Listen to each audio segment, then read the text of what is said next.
pessoal, nós estamos de volta agora com Bastidores do Poder. A gente vai falar de um assunto que parece ser queixo duro, mas a gente vai tentar fazer esse assunto aqui uma coisa mais leve para todo mundo entender do que a gente está falando. É sobre desoneração da folha de pagamento que foi aprovado pela Câmara dos Deputados. E quem vai falar conosco vai ser o advogado Eduardo Gonzaga, desculpa. Isso. Eduardo, muito bom dia para você e muito obrigado por ter aceitado o convite e falar conosco aqui acerca desse capítulo aí da desoneração que vem há um tempo já, né? Sem dúvida. Bom dia a todos. Obrigado, Zezé. Obrigado, Rose. Essa questão da desoneração da folha, ela é um assunto que vem sendo muito debatido nos últimos meses. Existem vários setores da economia que vinham pleiteando a manutenção dessa desoneração. Essa desoneração, ela é uma opção que determinadas empresas de determinados setores podem optar no início de cada ano para deixarem de recolher a contribuição patronal sobre a folha de salários, passando a recolher essa contribuição com base num percentual da sua receita. E por que ela é interessante nesse aspecto para as empresas? Porque a alíquota que foi estabelecida para a receita, ela é bem menor do que a alíquota para a folha. Então, nós temos vários setores que se beneficiam disso já desde 2012. Era até um número maior de setores, chegaram a ser mais de 50 setores, hoje são 17. Mas, em geral, a gente pode vou aqui colocar alguns setores que se beneficiam dessa modalidade de recolhimento. Setor de couro, setor calçadista, confecção, setor têxtil, aves e suínos e derivados, tecnologia da informação, call center, transportes de carga e também construção civil. Então, são setores que o governo entende que empregam muito. Na verdade, são setores que, de fato, empregam bastante. Portanto, quando essa desoneração foi criada, foi exatamente para estimular a empregabilidade, para que as empresas pudessem ter um custo tributário previdenciário menor, fomentando, assim, a contratação de mais empregados. Em termos de política fiscal, eu pessoalmente entendo que não é a melhor política fiscal, porque você acaba privilegiando determinados setores em detrimento de outros. Eu acredito que o grande ponto aqui seria termos uma reforma tributária que readequasse essa distribuição da carga tributária para que todos os setores possam também, vamos dizer, pagar os tributos de uma maneira equitativa de acordo com a sua capacidade contributiva. Porém, nesse momento, a prorrogação que o Congresso já aprovou na Câmara está indo para o Senado, o projeto de lei, é o projeto de lei 2541 de 2021, com a aprovação dessa desoneração até o final de 2023.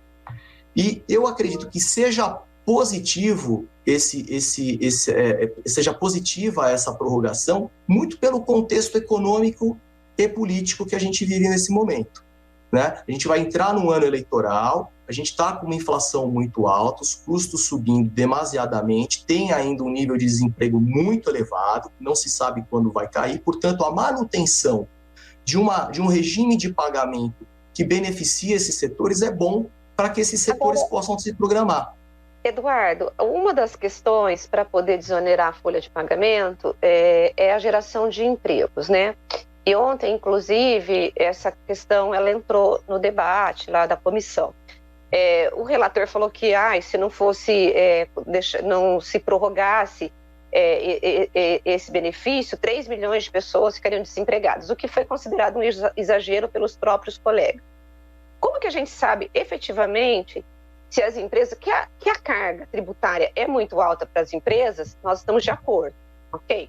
É realmente isso mesmo. Mas como a gente sabe que, de fato, houve uma geração de empregos que possa beneficiar o país em relação a abrir mão, por exemplo, de 8 bilhões de impostos por ano?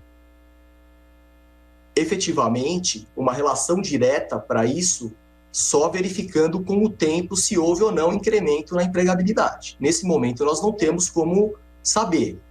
E em termos de política fiscal, Rose, eu tenho absoluta convicção de que não é a melhor política fiscal. A gente não pode ter uma desoneração de folha, privilegiando determinados setores, e outros setores, por exemplo, pagando uma contribuição muito maior, tá certo?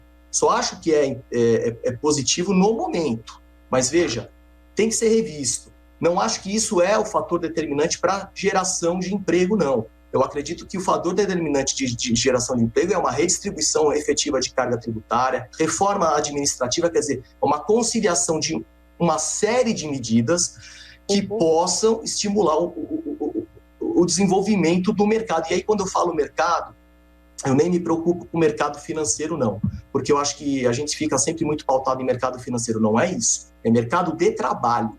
Efetivamente, é geração de emprego, condições positivas de economia, de consumo, para que possam ser gerados mais empregos.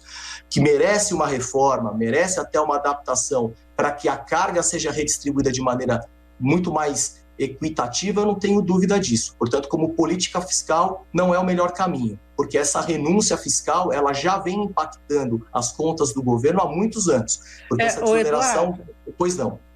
Então, você falou dessa renúncia fiscal, né? Há especialistas aí que fazem as contas e dizem que o Brasil abre mão aí de 300 bilhões ao ano em práticas do tipo dessa, né? Da desoneração, que são práticas de incentivo. E aí tem Zona Franca de Manaus e muitas outras coisas. Assim, para você, essa questão aí da folha, da desoneração da folha, é só essa que você condena, assim, em termos, né? Ou esses outros tipos de incentivo também você considera nefastos? Olha, não é um tema, obviamente, para uma resposta, vamos dizer, definitiva. Muito tem que ser ouvido, inclusive, das empresas que estão na Zona Franca lá há muitos anos. Claro que existem as diferenças regionais, tudo isso foi, por exemplo, o caso da Zona Franca de Manaus foi um estímulo ao desenvolvimento daquela região do Brasil. Então, eu não sou completamente contrário a estímulos pontuais. O que a gente efetivamente não pode ter é uma guerra fiscal, que é o que a gente encontra, por exemplo, com o ICMS, que estados concedem benefícios muito grandes para estimular que as empresas, né, ou que vão se instalar lá nesses respectivos estados. Isso já tem, de uma certa forma, melhorado, com a tributação no destino. Então, eu acho que a base do nosso sistema tributário ela deve estar assim, pautada na tributação e na arrecadação. Aí sim você redistribui isso de uma maneira competente, tá certo? Para todos os níveis de governo, né? Municipal, estadual e federal. E a gente tem um problema sério, porque o Pacto Federativo no Brasil dá poder de tributar para municípios, para estados e para a União Federal. Então, em princípio, o ideal seria ter o que a gente chama de neutralidade fiscal. Menos benefícios, tá certo? E uma redistribuição de carga em cima do que é arrecadado. Mas não dá para se descartar também, como a gente está ainda no momento de debate, que eu acho que é válido, tem 2 propostas de reforma tributária hoje correndo no Congresso, apesar de eu achar que elas vão ficar para depois da eleição, de ter que ouvir pelo menos alguns pontos específicos, por exemplo, de Zona Franca de Manaus. Mas restringir grande parte dessa renúncia fiscal, não tenha dúvida. A própria lei de responsabilidade fiscal já dá uma limitação a isso, porém não é tanto respeitada, tá certo? Nem mesmo pelos tribunais de contas, eventualmente, ou pelo próprio judiciário. Mas eu defendo, sim, que temos que ter uma readequação desses estímulos, que alguns são muito exagerados. Eduardo, a gente teve, aqui no início desse segundo semestre, tramitando aí na Câmara, depois aprovado na Câmara e que seguiu para o Senado e está lá com o Rodrigo Pacheco sentando em cima, não foi uma reforma tributária, na verdade, mas foi reforma do IR e tudo mais. E o que nós ouvimos aqui quando chamamos pessoas para falarem sobre esse projeto, que foi um projeto que veio do Executivo e que recebeu um montão de emenda e foi inteirinho retalhado e tudo mais, é que, do jeito que foi aprovado, seria um problema imenso, especialmente porque dava aí privilégios para profissionais liberais, me desculpe você, né? Muito, assim, de forma inacreditável, que o lobby tinha ganhado e tinha ganhado feio. Como é que você viu esse projeto e como que você vê a decisão do Senado de não votar isso daí? Olha, eu acho que o projeto foi inoportuno e também não teve, mais uma vez, o debate adequado. Eu acredito que uma reforma tributária ela não deve ser levada em consideração, mesmo que ela venha a ser implementada em fases, tá? A gente tem 2 projetos de reforma tributária muito mais avançados e estudados, inclusive pelo setor acadêmico, tá certo? Que é o projeto de lei 45, que é do Baleia Rossi, e o projeto de lei 110 no Senado, que falam sobre unificação, redução de número de tributos, unificação de sobreposições tributárias sobre o consumo. E aí, no meio do caminho, veio essa proposta da reforma do imposto de renda, que de fato não seria bem uma reforma, né? Ela é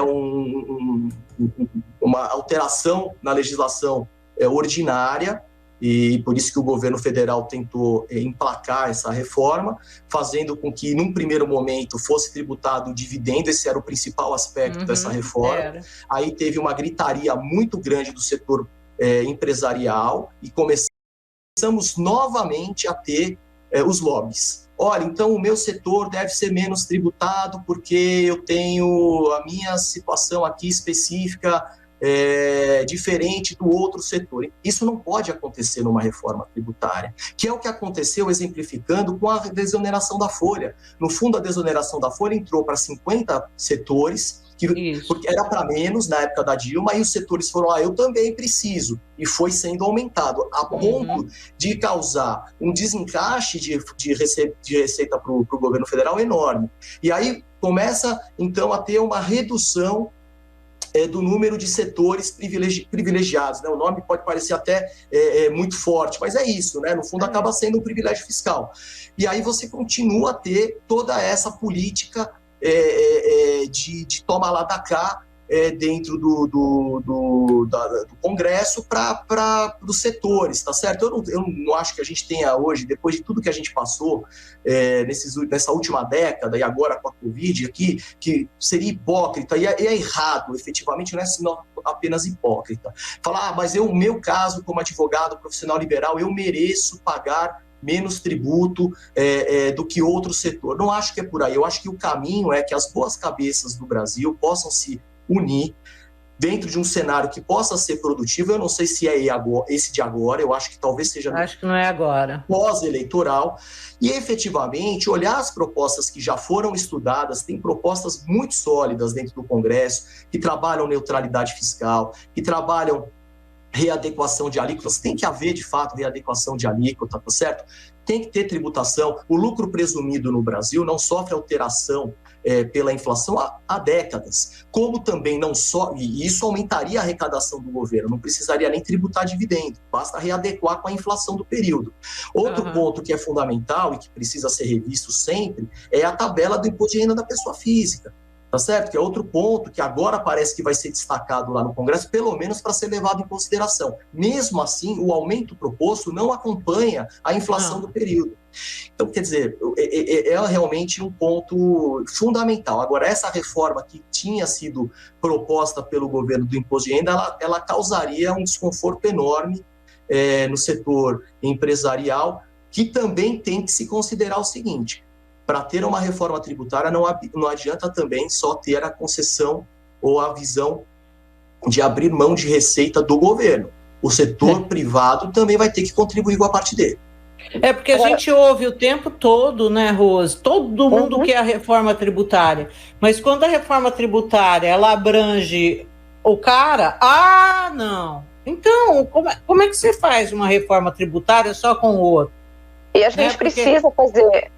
Desculpa, nós precisamos fazer a reforma tributária, porque essa história de subsídios, e ficar privilegiando alguns setores, ela é nefasta para a receita do país, ela é injusta, porque aquele que tem o lobby, aquele que é organizado, ele consegue ter um resultado melhor. Agora, você acha, Eduardo, que no Brasil a gente vai conseguir efetivamente fazer uma reforma tributária? Por que eu pergunto isso? Porque a gente ouve há anos de uma necessidade de reforma tributária e nunca acontece. Essa é a primeira pergunta. A segunda é, o maior problema do imposto nosso é o consumo, é o imposto sobre o consumo no Brasil? Bom, em termos de termos uma reforma tributária, não é algo simples. Eu acho que está maduro, está muito mais maduro do que, por exemplo, há 10 anos atrás, tá?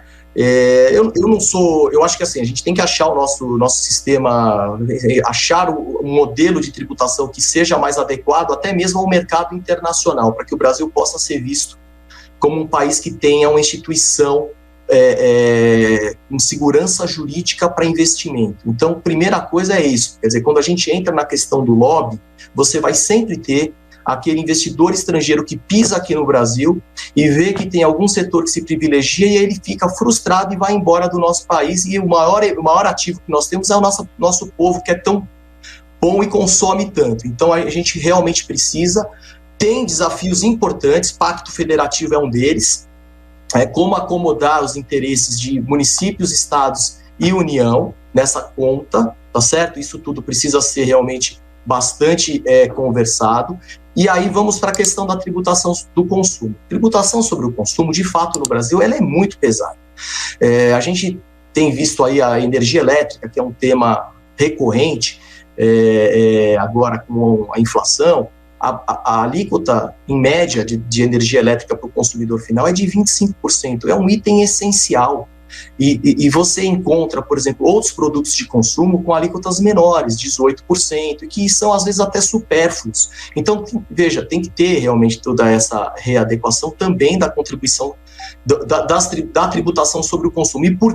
E mais uma razão para isso, Rose, você tem, sobre o consumo, acaba incidindo PIS, COFINS, IPI, eventualmente imposto de importação, ICMS e ISS. Quer dizer, estou falando aqui já de 5 ou 6 ou 7 tributos que podem não ter a incidência idêntica, mas elas vão se sobrepondo na cadeia de consumo e tornam isso, e vai para o preço final. Então, quem paga essa sobreposição de tributos é o consumidor final, que é o que a gente chama de regressividade.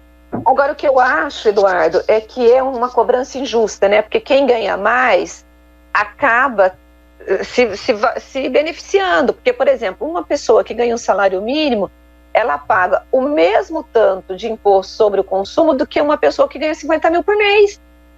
Claro, é muito injusto, por isso que talvez o ponto seja aumentar a tributação da renda e reduzir a tributação do consumo. Então, quer dizer, aquele que tem mais renda contribui mais com aquele lucro, com aquela renda, tá certo? Com aquele ganho. Mas eu acho que aí, para diminuir também o impacto para o consumidor, você tem que também diminuir a tributação sobre a produção e o consumo, para chegar o produto na ponta do consumo num preço muito menor, tá certo? E aí o empresário que é competente e que consiga ter lucro, que ele pague o tributo, que ele pague um imposto maior, o imposto de renda que ele vai ganhar. O que não dá, e que acho que não cabe mais com uma carga tributária de 34% em média do PIB, é ter aumento de tributação pura e simplesmente sem qualquer readequação dessas alíquotas, porque aí, de fato, já há um carregamento muito grande de custo e que não cabe mais, e aí fica até fácil o discurso, né? No Congresso, as entidades representativas falam, olha, não cabe mais, a carga tributária do Brasil, ela já está num índice muito alto. Acho que a gente poderia manter essa carga readequando as alíquotas, levando em consideração uma readequação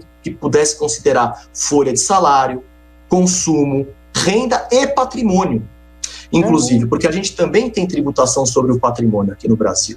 E eu acho que a gente tem ali uma boa possibilidade de movimentação de tudo isso. Então, que seja feita essa análise, e falar, olha, nós vamos ter um período de transição para implementação. Como é que nós vamos implementar isso? Né? Vai demorar quanto tempo? E o que a gente vai começar a implementar?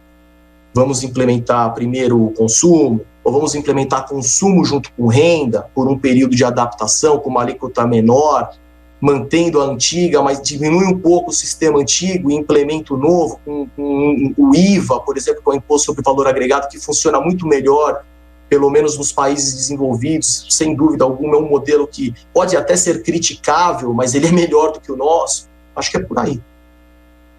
Parece que tudo é melhor do que o nosso.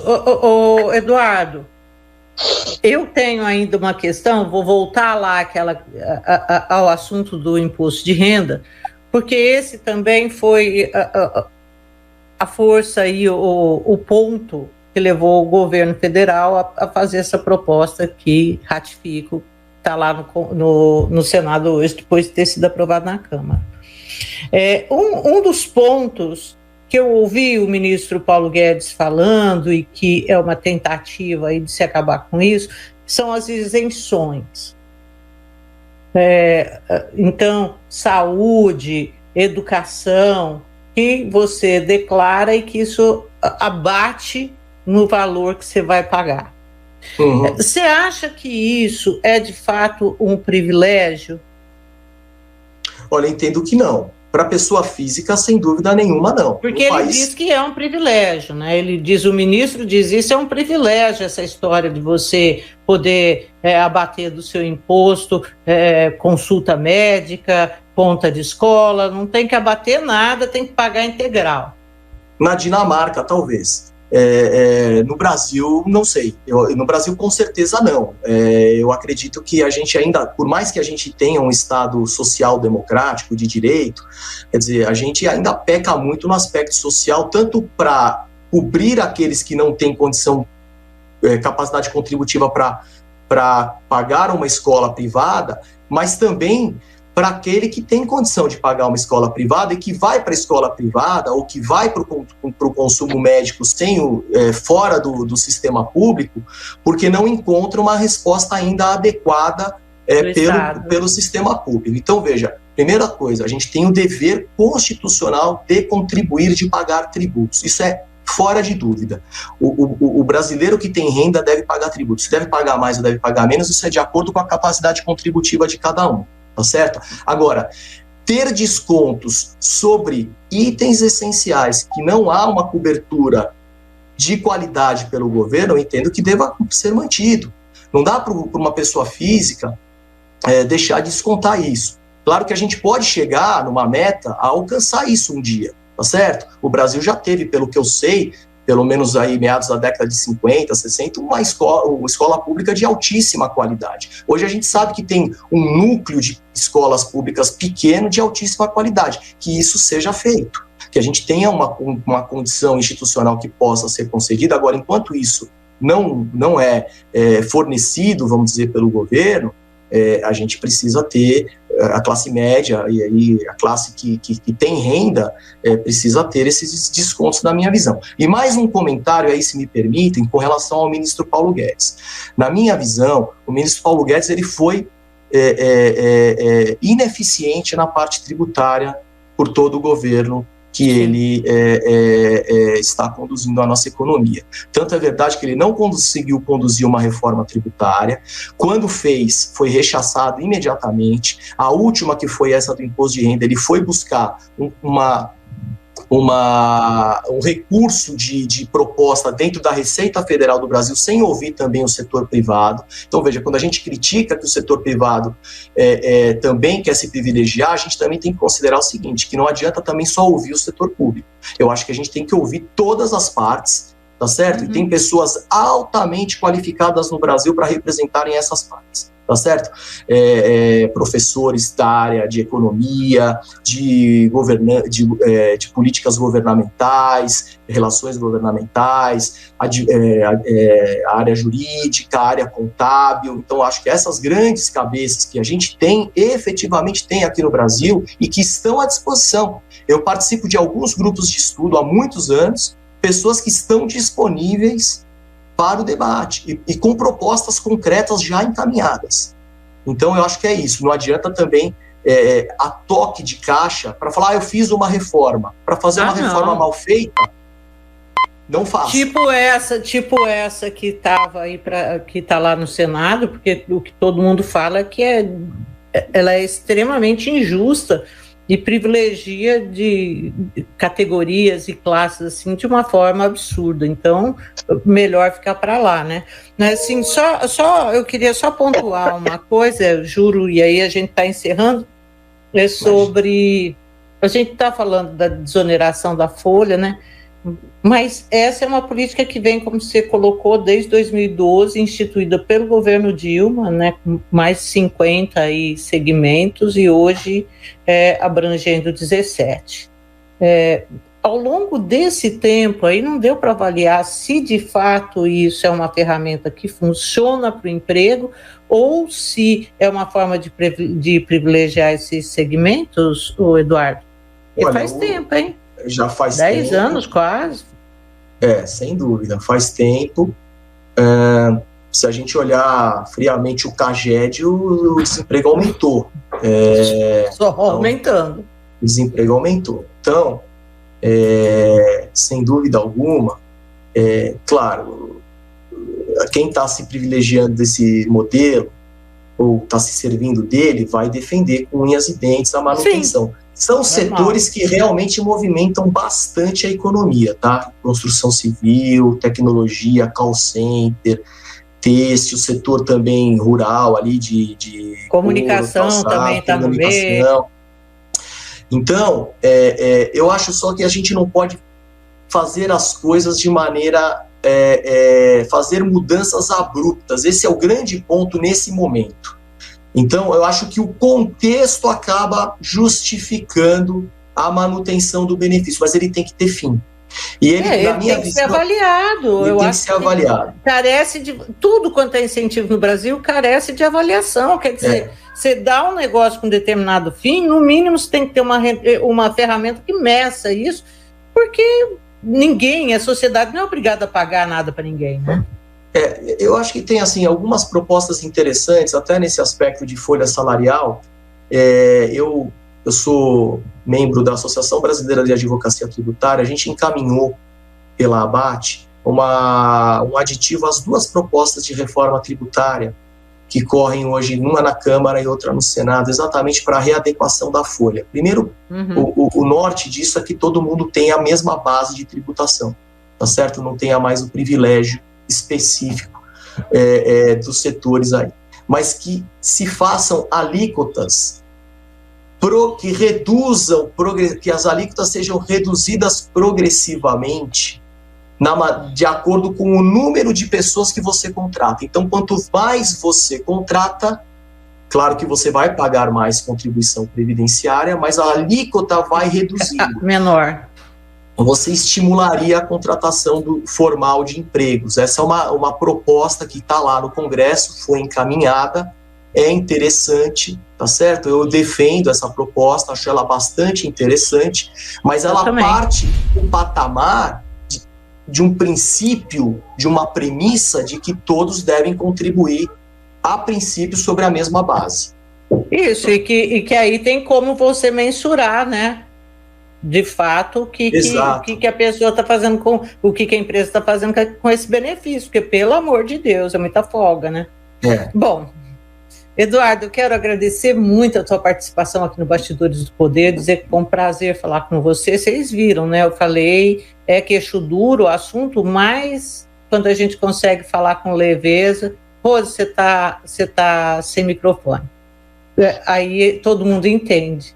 Obrigada, viu? Obrigada por falar comigo. Olha, muito obrigado, Zezé e Rose. Eu fico sempre à disposição. Espero ter contribuído, porque eu sei que o tema não é... Muito. Foi ótima a entrevista. Foi ótima. Obrigada. Fácil. Obrigada. Um abraço para você. Bom final de semana. Obrigada. Você também. Tchau. E agora a gente vai para o intervalo, coisinha rápida, voltamos já.